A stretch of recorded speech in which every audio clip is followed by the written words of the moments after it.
ഒരിക്കൽ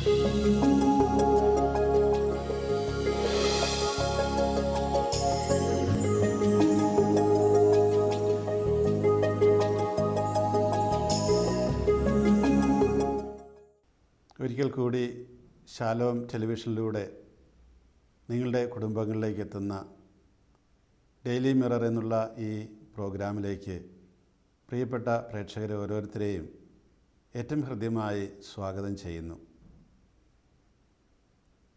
പലപ്പോഴും നമ്മുടെയൊക്കെ മനസ്സിലൂടെ കടന്നു പോകുന്ന ചില ചിന്തകളാണ് ഇന്ന് നിങ്ങളുമായി പങ്കുവയ്ക്കണമെന്ന് ഞാൻ ആഗ്രഹിക്കുന്നത്.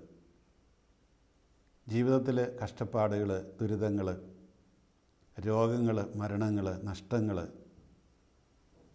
നിരാശപ്പെടുത്തലുകൾ, പരാജയങ്ങൾ ഏറ്റുവാങ്ങാത്തവർ നമ്മളുടെ ഇടയിൽ ആരും തന്നെ ഉണ്ടാകാനുള്ള ഇടയില്ല.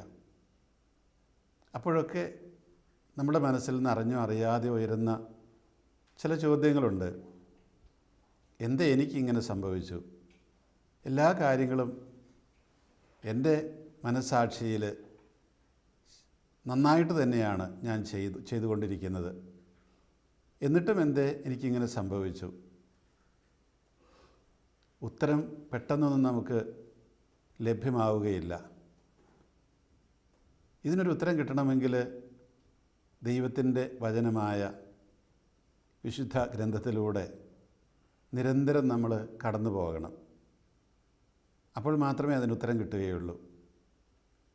ഇതിനൊക്കെ ഉത്തരം തരുന്ന മറ്റു പലരുണ്ടാകും. ഇന്ന് നമ്മൾ നമ്മുടെ ടെലിവിഷൻ ചാനലുകളിലേക്ക് നോക്കിയാൽ കാണാം, ഇത്തരത്തിലുള്ള കാര്യങ്ങൾക്ക് അവരുടേതായ രീതിയിലുള്ള ഉത്തരങ്ങൾ ലഭിച്ചുകൊണ്ടിരിക്കും, വ്യാഖ്യാനങ്ങൾ തന്നുകൊണ്ടിരിക്കും. ഒരുപക്ഷെ നമ്മളത് വിശ്വസിച്ചെന്നും വരും. പക്ഷേ നമ്മൾ ഓർക്കേണ്ടത് എന്താണ്?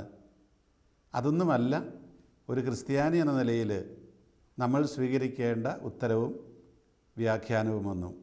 നേരെ മറിച്ച് ദൈവത്തിൻ്റെ വചനം നമ്മളോട് എന്ത് പറയുന്നു, അതിനെ അടിസ്ഥാനപ്പെടുത്തി വേണം നമ്മളുടെ ജീവിതത്തെയും നമ്മളുടെ ജീവിതത്തിലെ സംഭവങ്ങളെയും ഒക്കെ വ്യാഖ്യാനിക്കാനും വിലയിരുത്താനും നോക്കിക്കാണാനുമൊക്കെ. ദൈവത്തിൻ്റെ വചനമാണ് നമ്മളുടെ സംസാരങ്ങളെയും പ്രവർത്തനങ്ങളെയും നമ്മുടെ ജീവിതത്തിലുണ്ടാകുന്ന സംഭവങ്ങളെയും എല്ലാം വിലയിരുത്താനുള്ള മാനദണ്ഡം എന്ന് പറയുന്നത്. നമുക്കറിയാം, ഏതൊരു കാര്യത്തിനും ഒരളവുകോലുണ്ടാകും. അങ്ങനെ നമ്മളതിനെ മനസ്സിലാക്കുന്നത്. ഒരു സാധനത്തിൻ്റെ തൂക്കം അതെന്തുമാത്രമുണ്ട് എന്നറിയുന്നത് അംഗീകൃതമായ ഒരു കിലോ കട്ടി വെച്ച് അതിനുള്ള ഒരു ഉപകരണത്തിൽ വെച്ച് തൂക്കുമ്പോഴാണ് മനസ്സിലാവുക. നീളവും അളവും എല്ലാം ഇതുപോലെ തന്നെയാണ്. ഇതുപോലെ തന്നെയാണ് നമ്മളുടെ ജീവിതത്തെയും അളന്ന് നോക്കണമെങ്കിൽ നമുക്കൊരു മാനദണ്ഡം വേണം, ഒരു സ്റ്റാൻഡേർഡ് എന്ന് പറയും. അത് ക്രിസ്തുവാണ്, ക്രിസ്തുവിൻ്റെ വചനങ്ങളാണ്, അല്ലെ ദൈവത്തിൻ്റെ വചനങ്ങളാണ്. ഈ സ്റ്റാൻഡേർഡ് കൊണ്ട് അളന്ന് നോക്കണം. ആ സ്റ്റാൻഡേർഡ് കൊണ്ട് അളക്കണമെങ്കിൽ അത് നമ്മൾ നിരന്തരം വായിച്ച് അറിയാതെ നിവൃത്തിയില്ല. ഒരു കിലോ എന്താണെന്ന് അറിയാത്ത ഒരാളോട് ഒരു കിലോ സാധനം ഉണ്ടെന്ന് പറഞ്ഞാൽ മനസ്സിലാവില്ല. അല്ലെങ്കിൽ ഇത് ഒരു കിലോ ഉണ്ടെന്ന് എങ്ങനെ മനസ്സിലാക്കി? അതിനൊരു കിലോ കട്ടി വെച്ച് തൂക്കുകയാണെന്ന് പറഞ്ഞാലും മനസ്സിലാവില്ല. ഇത് തന്നെയാണ് നമ്മുടെയൊക്കെ ജീവിതത്തിൽ സംഭവിക്കുന്നത്. നമ്മുടെ ജീവിതത്തിൻ്റെ സംഭവങ്ങളെ അളക്കുമ്പോൾ ദൈവത്തിൻ്റെ പ്രമാണങ്ങൾ, യേശുവിൻ്റെ വചനങ്ങൾ തിരിച്ചറിഞ്ഞെങ്കിലേ നമുക്കിതിനെ അളക്കാനായിട്ട്, തൂക്കാനായിട്ട്, അതിൻ്റെ വ്യാപ്തിയും അതിൻ്റെ ഘനവുമൊക്കെ നമുക്കറിയാൻ കഴിയുകയുള്ളൂ. ഇത്തരുണത്തിൽ നിയമാവർത്തന പുസ്തകത്തിൽ 8-ാം അധ്യായത്തിൽ ചില കാര്യങ്ങൾ ദൈവം പറഞ്ഞു വയ്ക്കുന്നുണ്ട്. അത് ഇസ്രായേൽക്കാരെക്കുറിച്ചാണ്. അവരുടെ ജീവിതത്തിൽ ഒരുപാട് ദുരന്തങ്ങളുണ്ടായി. അവരെ ദൈവം പ്രത്യേകമാം രീതിയിൽ ഈജിപ്തിൽ നിന്ന് മോശയുടെ നേതൃത്വത്തിൽ രക്ഷിച്ച് കൊണ്ടുപോവുകയാണ്. ഈ കൊണ്ടുപോകുന്ന അവസരത്തിൽ എങ്ങോട്ടാണ് അവരെ കൊണ്ടുപോകുന്നത്? കാനാൻ ദേശത്തേക്ക്. തേനും പാലും ഒഴുകുന്ന ദേശം എന്ന് വെച്ചാൽ തേനും പാലും അതിലെ പുഴ പോലെ ഒഴുകുന്നു എന്നുള്ള അർത്ഥത്തിലല്ല. നേരെ മറിച്ച് നല്ല ഫലഭൂയിഷ്ടമായ ജീവിക്കാനുള്ള എല്ലാ സാഹചര്യങ്ങളുമുള്ള ഒരു സ്ഥലത്തേക്ക്, അടിമത്തമൊന്നുമില്ലാത്തൊരു സ്ഥലത്തേക്ക്, സ്വതന്ത്രമായി ജീവിക്കാവുന്ന ഒരിടത്തേക്ക് അവരെ കൊണ്ടുപോവുകയാണ്. പക്ഷേ ഇങ്ങനെ കൊണ്ടുപോകുമ്പോൾ ദുരന്തങ്ങൾ ധാരാളമായിട്ടുണ്ടാകുന്നുണ്ട്. അവർക്കൊരുപാട് എതിർപ്പുകൾ നേരിടേണ്ടി വന്നിട്ടുണ്ട്. എതിരാളികളെ ചിലപ്പോൾ ഇല്ലായ്മ ചെയ്യേണ്ടി വന്നിട്ടുണ്ട്. അവർ ഈജിപ്തിൽ നിന്ന് പുറപ്പെട്ടവരിൽ 2 വ്യക്തികൾ മാത്രമേ കാനാൻ ദേശത്തേക്ക് പ്രവേശിച്ചുള്ളൂ. ബാക്കി എല്ലാവരും 40 വർഷത്തെ ചുറ്റിത്തിരയലിനിടയിൽ മരിച്ചുപോയി. ഈ നിയമാവർത്തന പുസ്തകം 8-ാം അധ്യായത്തിൻ്റെ 1 മുതൽ ഉള്ള വാക്യങ്ങൾ, പ്രത്യേകിച്ച് 1 മുതൽ 8 വരെയുള്ള വാക്യങ്ങൾ നമുക്ക് വായിക്കാം. നിങ്ങൾ ജീവിച്ചിരിക്കുന്നതിനും എണ്ണത്തിൽ വർദ്ധിക്കുന്നതിനും കർത്താവ് നിങ്ങളുടെ പിതാക്കന്മാർക്ക് നൽകുമെന്ന് ശപഥം ചെയ്തിട്ടുള്ള ദേശത്ത് പ്രവേശിച്ച് അത് അവകാശപ്പെടുത്തുന്നതിനും ഞാൻ ഇന്ന് നിങ്ങളോട് കൽപ്പിക്കുന്ന പ്രമാണങ്ങളെല്ലാം അനുസരിക്കാൻ ശ്രദ്ധാലുക്കളായിരിക്കണം. നിങ്ങളുടെ ദൈവമായ കർത്താവ് നിങ്ങളെ എളിമപ്പെടുത്താനും തൻ്റെ കൽപ്പനകൾ അനുസരിക്കുമോ ഇല്ലയോ എന്നറിയാൻ നിങ്ങളെ പരീക്ഷിച്ച് നിങ്ങളുടെ ഹൃദയവിചാരങ്ങൾ മനസ്സിലാക്കാനും വേണ്ടി ഈ 40 സംവത്സരം മരുഭൂമിയിലൂടെ നിങ്ങളെ നയിച്ച വഴിയെല്ലാം നിങ്ങൾ ഓർക്കണം. അവിടുന്ന് നിങ്ങളെ എളിമപ്പെടുത്തുകയും വിശപ്പറിയാൻ വിടുകയും നിങ്ങൾക്കും നിങ്ങളുടെ പിതാക്കന്മാർക്കും അപരിചിതമായിരുന്ന മന്ന കൊണ്ട് നിങ്ങളെ സംതൃപ്തരാക്കുകയും ചെയ്തത് എന്തിനു വേണ്ടിയാണ്? അപ്പം കൊണ്ട് മാത്രമല്ല, കർത്താവിൻ്റെ നാവിൽ നിന്ന് പുറപ്പെടുന്ന ഓരോ വാക്കുകൊണ്ടുമാണ് മനുഷ്യൻ ജീവിക്കുന്നതെന്ന് നിങ്ങൾക്ക് മനസ്സിലാക്കി തരാൻ വേണ്ടിയാണ്. ഈ കാര്യം, ഈ വാചകം വീണ്ടും നമ്മൾ ലൂക്കായുടെ സുവിശേഷം 4-ാം അധ്യായം 4-ാം വാക്യത്തിൽ കാണും. ഏത് സന്ദർഭത്തിലാണ് ആ വാക്യം പറയപ്പെടുന്നത്? ഈശോയാണ് പറയുന്നത്, കല്ലുകളെ അപ്പമാക്കി നിൻ്റെ വിശപ്പടക്കാൻ സാധിക്കുമെന്ന് പറഞ്ഞ് പ്രലോഭിപ്പിക്കുന്ന പ്രലോഭകൻ്റെ മുമ്പിൽ വെച്ചാണ് ഈശോ പറയുന്നത്, മനുഷ്യൻ ജീവിക്കുന്നത് അപ്പം കൊണ്ട് മാത്രമല്ല, നേരെ മറിച്ച് ദൈവത്തിൻ്റെ വായിൽ നിന്ന് വീഴുന്ന ഓരോ വാക്കുകൊണ്ടും കൂടിയാണ്. അതുകൊണ്ട് ഈ ദൈവത്തിൻ്റെ വചനം അനുസരിക്കാതെ കുറേ ധനമുണ്ടാക്കി വെച്ചിരുന്നുകൊണ്ട് നിനക്ക് ജീവിക്കാൻ കഴിയില്ല എന്ന് അസന്നിഗ്ധമായിട്ട് സംശയത്തിനിടയില്ലാതെ കർത്താവ് ഈ നിയമാവർത്തന പുസ്തക ഭാഗം ഉദ്ധരിച്ചുകൊണ്ട് പറയുകയാണ്. നിനക്ക് ശരിയാമണ്ണം ജീവിക്കണമെന്നുണ്ടോ? ദൈവത്തിൻ്റെ വചനം അനുസരിച്ചു കൊള്ളുക. എന്നിട്ട് പറയുകയാണ്, ഈ 40 സംവത്സരം നിങ്ങളുടെ വസ്ത്രങ്ങൾ പഴകി കീറിപ്പോവുകയോ കാലുകൾ വീങ്ങുകയോ ചെയ്തില്ല.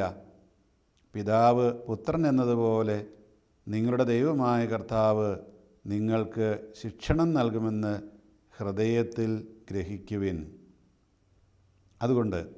അതിനാൽ നിങ്ങളുടെ ദൈവമായ കർത്താവിൻ്റെ മാർഗത്തിലൂടെ ചരിച്ചും അവിടുത്തെ ഭയപ്പെട്ടും അവിടുത്തെ കൽപ്പനകൾ പാലിച്ചും കൊള്ളുവിൻ.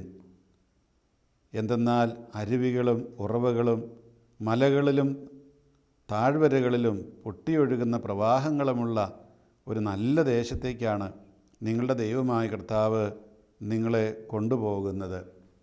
ഇവിടെ പറഞ്ഞു വരുന്നത് എന്താണ്? നിങ്ങൾ ഈ 40 സംവത്സരങ്ങൾ ഈ മരുഭൂമിയിലൂടെ അലഞ്ഞു തിരിഞ്ഞല്ലോ, എന്നിട്ട് നിങ്ങളുടെ വസ്ത്രങ്ങളൊന്നും കീറിപ്പോയില്ല, നിങ്ങളുടെ ചെരുപ്പുകൾ തേഞ്ഞു പോയില്ല, നിങ്ങളുടെ കാലുകൾ വീങ്ങി പൊട്ടിയില്ല. അർത്ഥമെന്താണ്? നിങ്ങളെ ഞാൻ നയിക്കുന്നുണ്ട്, നിങ്ങളെ ഞാൻ സംരക്ഷിക്കുന്നുണ്ട്. ആദ്യത്തെ ആ വാചകം കേൾക്കുക, നിങ്ങൾ ജീവിച്ചിരിക്കുന്നതിനും എണ്ണത്തിൽ വർദ്ധിക്കുന്നതിനും കർത്താവ് നിങ്ങളുടെ പിതാക്കന്മാർക്ക് നൽകുമെന്ന് ശപഥം ചെയ്തിട്ടുള്ള ദേശത്ത് പ്രവേശിച്ച് അത് അവകാശപ്പെടുത്തുന്നതിനും ഞാൻ ഇന്ന് നിങ്ങളോട് കൽപ്പിക്കുന്ന പ്രമാണങ്ങളെല്ലാം അനുസരിക്കാൻ ശ്രദ്ധാലുക്കളായിരിക്കുക.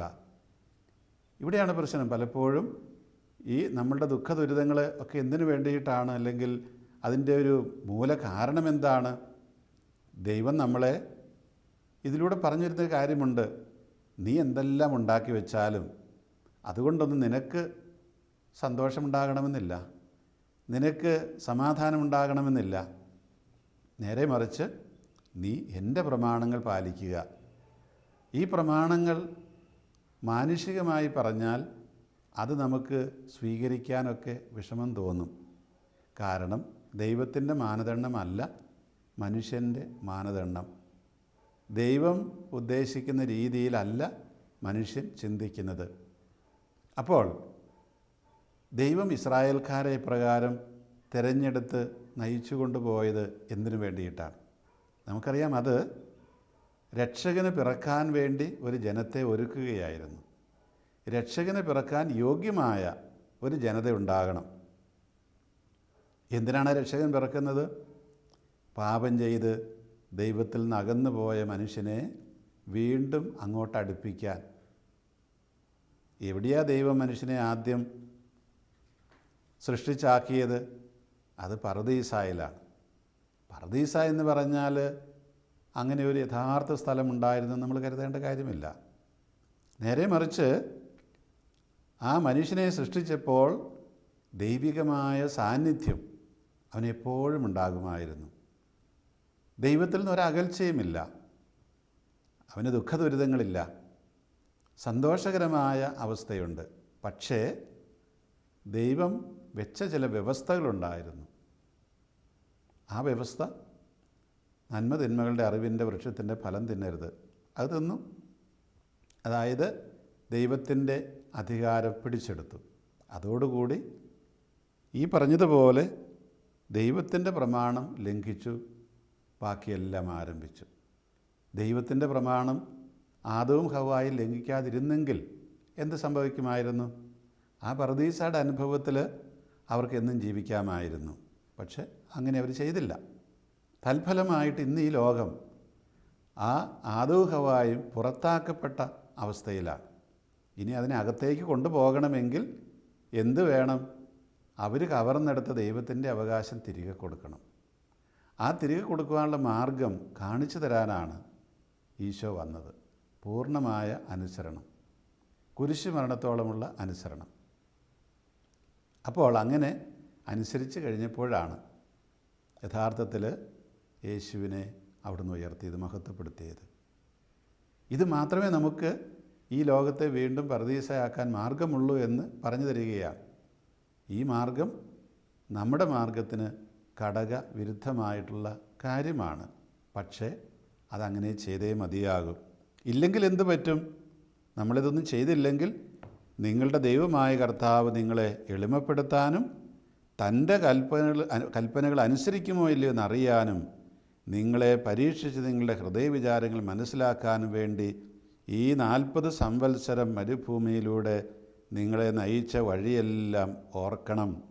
അവിടുന്ന് നിങ്ങളെ എളിമപ്പെടുത്തുകയും വിശപ്പറിയാൻ വിടുകയും നിങ്ങൾക്കും നിങ്ങളുടെ പിതാക്കന്മാർക്കും അപരിചിതമായ മന്ന കൊണ്ട് നിങ്ങളെ സംതൃപ്തരാക്കുകയും ചെയ്തത് അപ്പം കൊണ്ട് മാത്രമല്ല, ദൈവത്തിൻ്റെ വചനം കൊണ്ടും ആണ് നിങ്ങൾ ജീവിക്കുന്നത് എന്ന് മനസ്സിലാക്കി തരാൻ തന്നെയാണ്.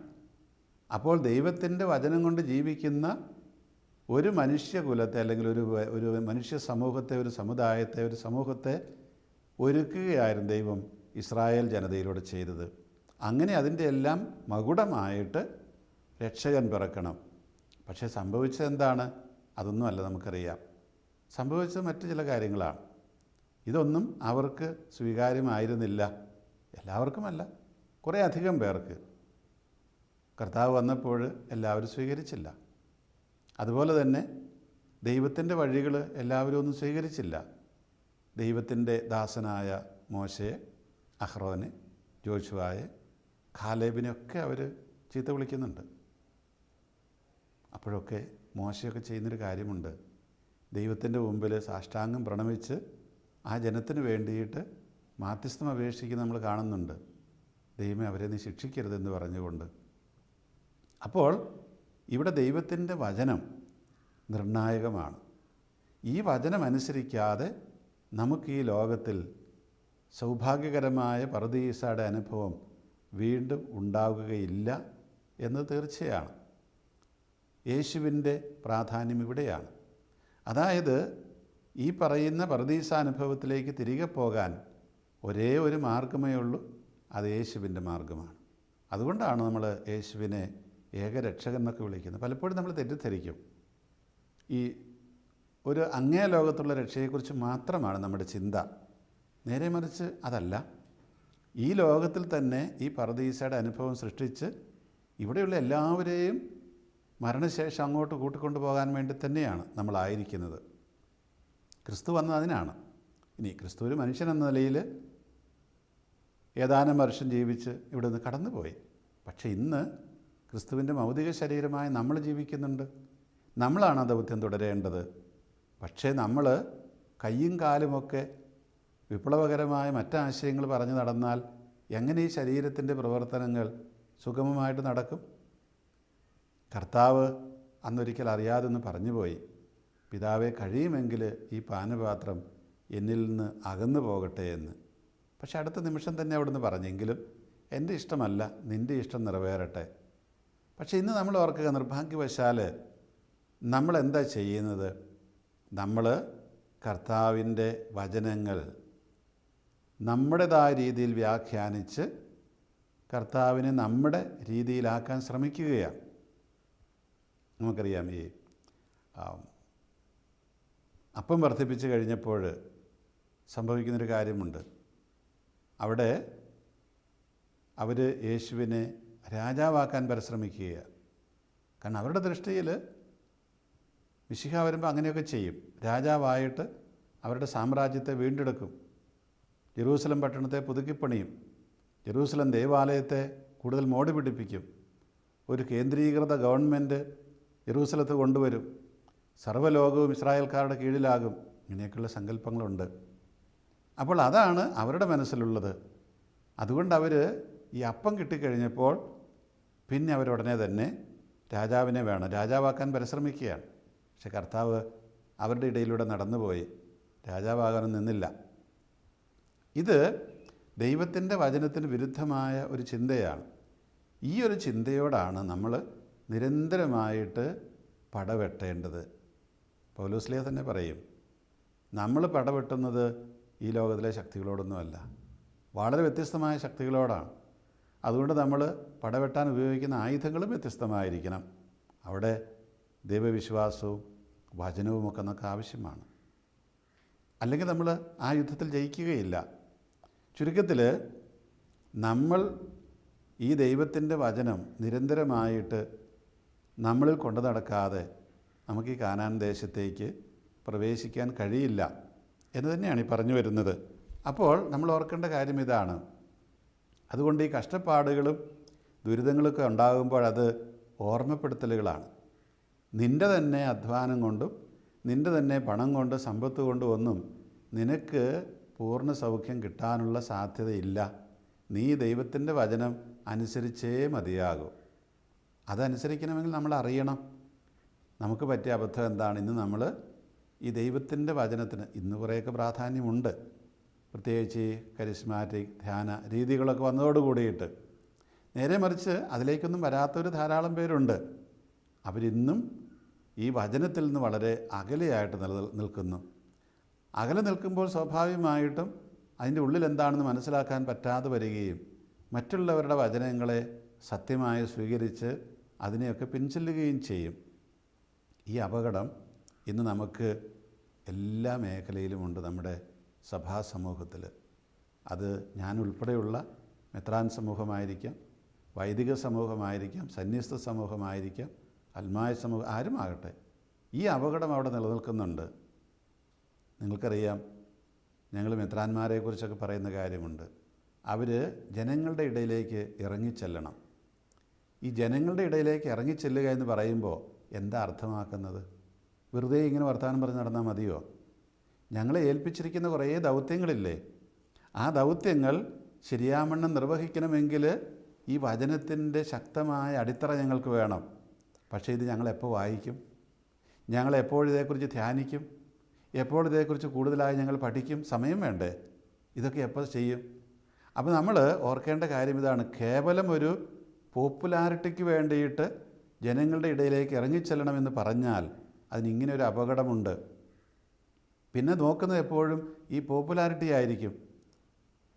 നമുക്കറിയാം, കുറേ അങ്ങോട്ടിങ്ങനെ ആയിക്കഴിയുമ്പോൾ പിന്നെ വേറെ ഒന്നും ചെയ്യാൻ എനിക്ക് അറിഞ്ഞുകൂടാ. ഞാൻ ദൈവത്തിൻ്റെ വചനം മറന്നു, അല്ലെങ്കിൽ അത് പിന്നെ എനിക്ക് താല്പര്യമില്ലാത്ത വിഷയമായി മാറും. എല്ലാ സമയവും മീറ്റിങ്ങുകൾക്ക് ചെല്ലുമ്പോൾ എന്നെ ഇങ്ങനെ പുകഴ്ത്തി പറയാമെന്ന് കരുതുക. പിന്നെ ഒരു മീറ്റിങ്ങിൽ ചെന്നപ്പോൾ പുകഴ്ത്തുന്നില്ല. അപ്പോൾ എനിക്ക് സങ്കടമായി. അല്ലെങ്കിൽ ഞാൻ വിചാരിച്ചത് എന്താ എന്നോട് എന്തോ വിരോധമുണ്ടല്ലോ അവർക്ക്. വിരോധമൊന്നും ഉണ്ടാവണമെന്നില്ല, അവർ മറന്നുപോയത്, അല്ലെങ്കിൽ അവർക്ക് അത്ര അറിഞ്ഞുകൂടായിരിക്കുള്ളൂ. അപ്പോൾ നമ്മുടെ ആശയങ്ങൾ മാറിപ്പോവുകയാണ് ചെയ്യുന്നത്. കാരണം എന്താണ്? ഈ മഹത്വം അന്വേഷിക്കുക, നിന്നെക്കുറിച്ച് പുകഴ്ത്തി പറയേണ്ടത് മറ്റുള്ളവരാണ് എന്നുള്ള വചനം നമ്മൾ മറന്നുപോയി. അതുകൊണ്ടാണ് മറ്റുള്ളവരെന്ന് പറഞ്ഞ് നമ്മൾ പോയിരുന്ന് ഇങ്ങനെ പറഞ്ഞു പറയിപ്പിക്കുകയല്ല, അവർ വേറെ എപ്പോഴെങ്കിലും പറഞ്ഞുകൊള്ളട്ടെ. ചുരുക്കത്തിൽ ഈ വചനം നമ്മൾ ഞങ്ങളാണെങ്കിലും നിങ്ങളാണെങ്കിലും ഒക്കെ ഇത് വായിച്ച് ഹൃദയസ്ഥമാക്കി ധ്യാനിക്കുന്നില്ലെങ്കിൽ ഈ മനുഷ്യൻ്റെ വചനം സ്വീകരിച്ചുകൊണ്ട് മുന്നോട്ട് പോകുന്ന ഒരപകടം അതിനകത്ത് എപ്പോഴുമുണ്ട്. അതുകൊണ്ട് തന്നെ കേവലം ഒരു പോപ്പുലറായിട്ടുള്ളൊരു മനുഷ്യനല്ല നല്ല മനുഷ്യൻ, നേരെ മറിച്ച് ദൈവത്തിൻ്റെ വചനമനുസരിച്ച് ജീവിക്കുന്നവരാണ്. നമുക്കറിയാം, ഈ നടപടി പുസ്തകത്തിൽ അപ്പസ്തോലന്മാർ, ശ്ലീഹന്മാർ, അവർ വിധവകൾ വന്ന് പരാതി പറഞ്ഞപ്പോൾ, ഗ്രീക്കുകാരുടെ വിധവകൾ വന്ന് പരാതി പറഞ്ഞപ്പോൾ എന്താ പറഞ്ഞത്? ഞങ്ങൾ മേശയിൽ വിളമ്പാൻ പോകുന്നത് ശരിയല്ല. പോകുന്നത് ശരിയല്ലെന്നല്ല, നേരെ മറിച്ച് ദൈവവചനത്തെ അവഗണിച്ചുകൊണ്ട്, പ്രാർത്ഥനയെ അവഗണിച്ചുകൊണ്ട് ഞങ്ങൾ പോകുന്നത് ശരിയല്ല. അതുകൊണ്ട് അവിടെ പോവുകയാണെങ്കിൽ ഞങ്ങൾക്കൊരു പക്ഷേ പോപ്പുലാരിറ്റി കിട്ടും. എല്ലാവരും പറയുന്നത് ജനങ്ങളോട് കൂടി നടക്കുന്ന ശിഷ്യന്മാർ കർത്താവിൻ്റെ എന്നൊക്കെ പറയുമായിരിക്കും. പക്ഷേ അതിന് വേറെ ഇവിടെ നല്ല മിടുമിടുക്കരുണ്ടല്ലോ. ഞങ്ങളതിനല്ല പോകേണ്ടത്. നേരെ മറിച്ച് പ്രാർത്ഥനയിലും ദൈവവചന ശുശ്രൂഷയിലും ഞങ്ങൾ വ്യാപൃതരാകേണ്ടതാണ്. ഇവിടെ ഇന്ന് സഭയിലേക്ക് കടന്നു വന്നിരിക്കുന്ന വലിയ അപകടം ഇതാണ്. എന്തെങ്കിലും ഒരു ചെറിയ സംഭവം ഉണ്ടാവും, ഉടനെ അവിടെ സഭാ നേതാക്കന്മാർ ചെല്ലണം. ചെന്നില്ല വലിയ പ്രശ്നമായിട്ടെടുക്കും. അവരോട് സ്നേഹമില്ലാത്ത, നേരെ മറിച്ച് അവർക്ക് വേണ്ടി പ്രാർത്ഥിച്ചോ, അവരെ ദൈവത്തിൻ്റെ മുമ്പിൽ സമർപ്പിച്ച് അവർക്ക് വേണ്ടി ത്യാഗമനുഷ്ഠിച്ചോ, ഇതാരും ചോദിക്കുന്നില്ല. നമ്മളിപ്പോൾ എവിടെയെങ്കിലും ഒരു മരണം നടക്കുമ്പോൾ, പ്രത്യേകിച്ച് അപകട മരണമൊക്കെ ആണെങ്കിൽ ഉടനെ തന്നെ നമ്മൾ എല്ലാവരും ഓടിയെത്തും. വേണ്ടെന്നല്ല, നേരെ മറിച്ച് ആ ഓടിയെത്തുന്നതോടൊപ്പം തന്നെ ഇവർക്ക് വേണ്ടി പ്രാർത്ഥിച്ചോ എന്നുള്ളതാണ്. എനിക്കൊരു പക്ഷേ പോകാൻ പറ്റിയില്ലായിരിക്കാം, പക്ഷേ ഞാൻ ദൈവത്തിൻ്റെ മുമ്പിലിരുന്ന് പ്രാർത്ഥിച്ചോ അവർക്ക് വേണ്ടിയിട്ട്. പ്രാർത്ഥിക്കാതെ ഞാനവിടെ പോയിട്ട് കാര്യമില്ല. പ്രാർത്ഥിക്കണമെങ്കിൽ സമയം വേണം. ദൈവത്തിൻ്റെ വചനം വായിച്ച് ധ്യാനിച്ച് പ്രാർത്ഥിക്കുന്നതിലൂടെ അവർക്ക് ധാരാളമായിട്ട് കൃപ കിട്ടും. ഒരപകടത്തിൽ പെട്ടെന്ന് മരിച്ച ഭർത്താവിനെ ഓർത്ത് വിലപിക്കുന്ന ഭാര്യ, ഞാനവിടെ ചെന്ന് ഒരു നിമിഷം ആശ്വസിപ്പിക്കാൻ പറ്റും, ശരിയാണ്, ആശ്വാസം കിട്ടും. അതേ സമയത്ത് തന്നെ എന്നേക്കാളും എത്രയോ കൂടുതലായിട്ട് ദൈവത്തിന് ആ സ്ത്രീയെ, ഭാര്യയെ ആശ്വസിപ്പിക്കാൻ പറ്റും. എൻ്റെ പ്രാർത്ഥന ദൈവത്തിൻ്റെ പക്കലേക്ക് ഈ വ്യക്തിക്ക് വേണ്ടിയിട്ട് എത്തുമ്പോൾ തീർച്ചയായിട്ടും ഞാൻ കൊടുക്കുന്നതിലും വലിയൊരു ആശ്വാസം അവിടെ കിട്ടും. ദൈവത്തിൻ്റെ സാന്നിധ്യം ആ വ്യക്തിക്ക് അനുഭവിച്ചറിയാൻ, തൊട്ടറിയാൻ കഴിയും. അതുകൊണ്ട് ഈ ദൈവത്തിൻ്റെ കൽപ്പനകൾ അനുസരിച്ചെങ്കിൽ മാത്രമേ ഇവിടെ നമുക്ക് ഈ ഭൂമിയിൽ ജീവിച്ചിരിക്കുന്നതിന് പോലും കഴിയുകയുള്ളൂ, എണ്ണത്തിൽ വർദ്ധിക്കുന്നതിന് കഴിയുകയുള്ളൂ. പിതാക്കന്മാർക്ക് കൊടുക്കുമെന്ന് വാഗ്ദാനം ചെയ്ത ആ ദേശത്ത് നിങ്ങൾ എത്തുകയുള്ളൂ. വചനം അനുസരിക്കണമെങ്കിൽ അതറിഞ്ഞേ മതിയാകും, അത് വായിച്ച് ഹൃദയസ്ഥമാക്കിയേ മതിയാവും. എൻ്റെ പ്രേക്ഷകരോട് എനിക്ക് പറയാനുള്ള ഇതാണ്, ദൈവവചനത്തെ നമ്മൾ തിരസ്കരിക്കാതിരിക്കുക, അതിനെ നമ്മൾ അതിലുപേക്ഷ വിചാരിക്കാതിരിക്കുക. നിർബന്ധമായിട്ടും എല്ലാ ദിവസവും വചനം വായിച്ച് ധ്യാനിക്കുക. അത് നമ്മുടെ മജ്ജയിലേക്കും മാംസത്തിലേക്കുമൊക്കെ തുളച്ച് കയറി ആവശ്യമുള്ള എല്ലാ സംരക്ഷണവും നമുക്ക് നൽകും. ദൈവം നമ്മളെ അനുഗ്രഹിക്കും.